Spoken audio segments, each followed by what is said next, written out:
আজকে যেহেতু শুক্রবার তো ভাবলাম কোথাও একটু গিয়ে ঘুরে আসি, হাজব্যান্ডের যেহেতু অফিস বন্ধ। তো কোনো রকম কোনো প্ল্যান ছিল না আগে, হঠাৎ করে যে তাকে বললাম চলো আজকে আমরা একটু ঘুরতে যাই।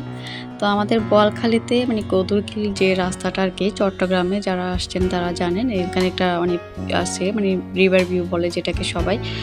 তো আমি এখানে এসেছিলাম মূলত আমার বিয়ের আগে, মানে ৮-৯ বছর আগে। তো এখন অনেকটা চেঞ্জ হয়েছে, এতটা ছিল না, প্রচুর মানুষ আসে আসলে। তো আমি যেহেতু গিয়েছিলাম ৩টা-৪টার দিকে, একটু রোদ বেশি ছিল, জোয়ারও ছিল ভালো, তাও ভালো লাগছে। মানে রোদের জন্য বেশি একটু ঘুরতে পারিনি আর কি। যারা এসেছেন তারা তো জানেন, বোয়ালখালীতে যারা আছেন তারা।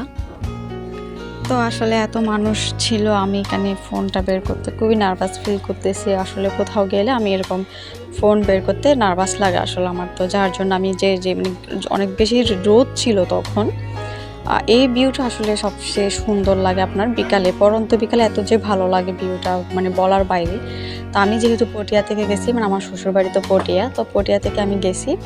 আমি বাদামতল থেকে হচ্ছে আপনার একেবারে হচ্ছে যে খালুগাড়ি ব্রিজ ওইখান পর্যন্ত গেছি। ওখান থেকে যাওয়ার পরে রিক্সা করে 40 টাকা 50 টাকা ভাড়া নেবে। তো এখানে অনেকগুলো হচ্ছে ক্যাফে আছে, ছোট ছোট স্টল আছে, খাবারের দোকান। আমরা যেটাতে গিয়েছি ওটা হচ্ছে মামার বাড়ি। খাবারের কোয়ালিটি মাশাআল্লাহ বেশ ভালোই ছিল। আমি ভিডিওতে আপনাদেরকে দেখিয়ে দেবো আমি কী খেয়েছিলাম। তাদের মেনু কার্ডে কিন্তু ভালো ভালো খাবার রেখেছিল, মানে রিজনেবল প্রাইস আছে আমার মনে হয়েছে।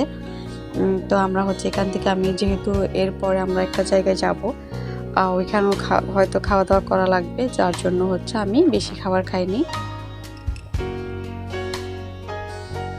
তো এটা হচ্ছে এত বেশি রোদ ছিল, মানে বাইরে যাওয়া যাচ্ছিল না, যদিও ক্যাফেতে কিন্তু রোদ ঢুকেছে। যে সামনের অংশটাতেও কিন্তু প্রচুর রোদ পড়েছে। মানে এইখান থেকে ভিউটা জাস্ট অসাধারণ লাগতেছে দেখতে।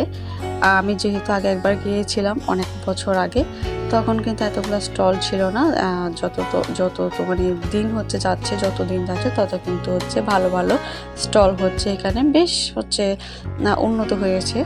আমি এখানে যে খাবারটা নিয়েছিলাম দই ফুচকা, এটা মানে খুবই ভালো ছিল। আর ওদের একটা বিশেষ যে চাটা পাওয়া যায়, মালাই চাটা, মানে মাটির হাঁড়ি যে ঘটি আছে না, ওইটাতে করে সার্ভ করে চাটা, এত মজা হয়, মানে অন্যরকম একটা টেস্ট, আপনি না খেলে বিশ্বাস করবেন না, অনেক মজা হয়।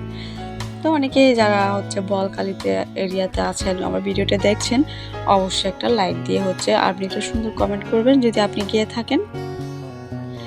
আর হচ্ছে আজকে যদি আমার ভিডিওটি প্রথম দেখেন, অবশ্যই চ্যানেলটা সাবস্ক্রাইব করে পাশে থেকে যেতে পারেন, আর একটা লাইক দিবেন অবশ্যই। তো সবাইকে আজকে বেশি কিছু বলবো না, কারণ আমার ভিডিওটা খুবই শর্ট করেছি, আর বাইরে থেকে প্রচুর নয়েজ আসতেছে, যার জন্য ভয়েস দিতে আমার একটু সমস্যা হয়ে যাচ্ছে, আমার গলার অবস্থা একটু খারাপ, আপনারা হয়তো বুঝতেছেন। তো এই যে চাটা, মালাই চা আর কি, ওইটা আমি নিয়েছি। তো মোটামুটি বেশ ভালোই ছিল। আমি আমার বাচ্চার সাথে তারপর দোলনায় কিছু দোল খেলাম কিছুক্ষণ, ভালোই লাগতেছে। আমার মেয়ে তো প্রচণ্ড খুশি।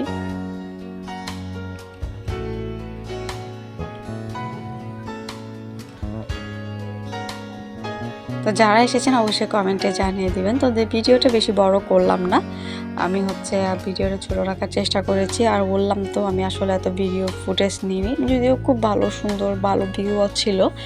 আমি বলবো যারা যাবেন আপনারা হচ্ছে একটু বিকাল টাইমে যাবেন। বিকাল টাইমে কিন্তু দেখতে বেশ ভালো লাগে, মানে বাতাস থাকে, দেখতেও বেশ ভালো লাগে। তো আপনারা যদি যান কখনো বিকালে যাওয়ার চেষ্টা করবেন, এমনি তো প্রচণ্ড রোদ পড়ে কিন্তু এটাতে। তো এরকম আমি ভিডিও না নিতে পারিনি, যার জন্য যে ছোট ছোট ফুটেজগুলো নিয়েছি সেটা আপনাদের সাথে শেয়ার করলাম। আপনারা আমার একটা পরিবার।